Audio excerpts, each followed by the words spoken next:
I just wanted to come and publicly acknowledge Chief Lackey and the Camas Police Department for their efforts the last couple weeks.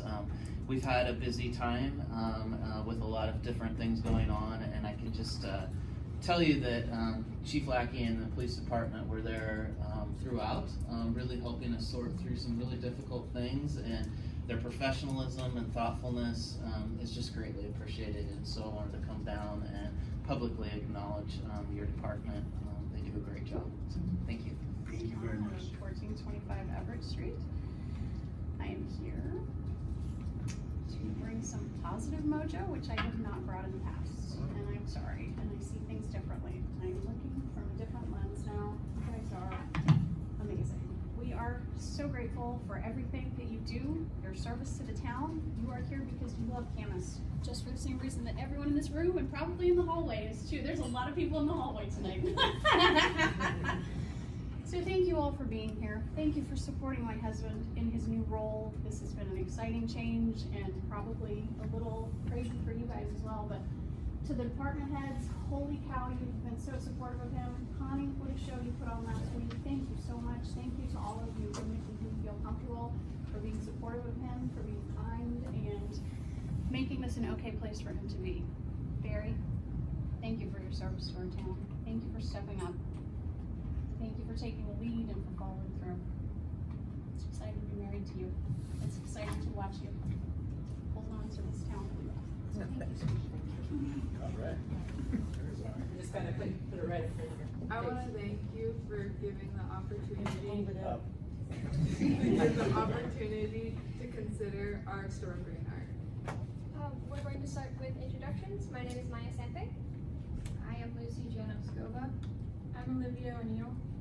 I'm Ella Gonzalez. I'm Greta Lovetis-Quinte. I'm Marie Perger. And I'm Tyler Perkins.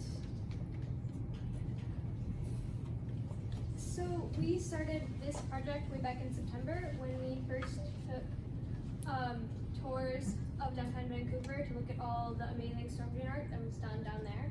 And then to skip ahead a little bit, we did a What's in Our Water project and learned about literally what is in our water, what's happening with like pollution, salmon, water health, fish health, aquatic health in general. And that inspired a lot of our projects and our products and our art that we did. I know that a lot of our projects here are inspired by the fish health and by the water health.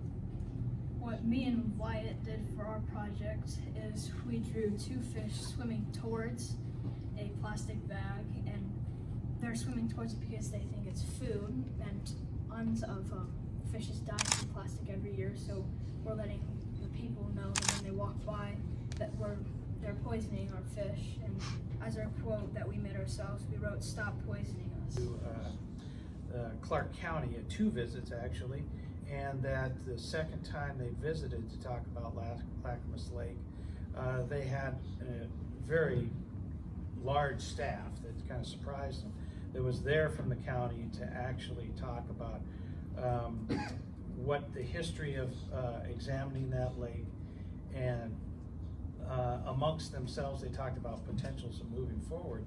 They asked an interesting question that kind of surprised Steve and Jerry, and so I'm bringing it forward. They asked us if we would designate Lacamas Lake as an area that we looked at as a city for swimming, boating, and fishing, which all take place now.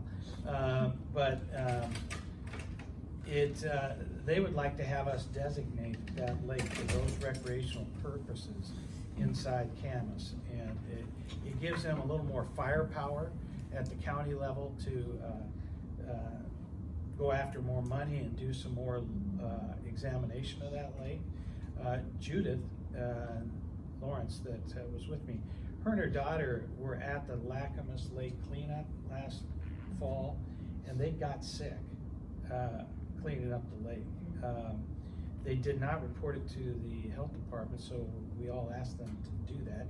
They did it last week to make that report. But there are things going on in that lake, not just Fall Leaf Lake, but in Lacamas Lake, that it would be best to get people that have a history of examining that lake to go back and look at as soon as possible. So I'm asking that we ask the Parks and Rec Commission to consider designating that and bring that proposal up to us so that we officially say that that lake is a recreational lake for swimming, fishing, and boating, so that it will officially go on to the county records.